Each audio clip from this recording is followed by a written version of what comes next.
ભાવનગર જિલ્લાના પાલીતાણા તાલુકાના નાના રાજસ્થળી ગામમાં પાણી ભરેલા ખાડામાં ડૂબી જતા 2 બાળકોના મોત નીપજ્યા હોવાનું સામે આવ્યું છે. મળતી માહિતી મુજબ ભાવનગર જિલ્લાના પાલીતાણા તાલુકાના નાના રાજસ્થળી ગામની સીમમાં પાણી ભરેલા ખાડામાં ગત સમી સાંજે બાળકો જાંબુડાના ઝાડ નીચે જાંબુડા લીધા બાદ તળાવ નજીક આવેલા પાણી ભરેલા ઊંડા ખાડામાં નાહવા પડ્યા હતા. તો એક બાળક ડૂબવા લાગતા બીજા બાળક તેને બચાવવા અંદર પડતા બંને બાળકો ડૂબી જતા મોત નીપજ્યા હતા.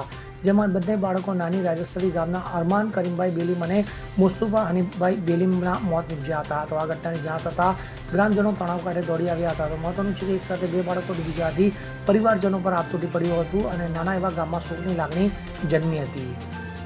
Bureau report CN24 news. હવે જુઓ દેશ દુનિયાની તમામ ખબરો તમારી આંગળીના ટેરવે.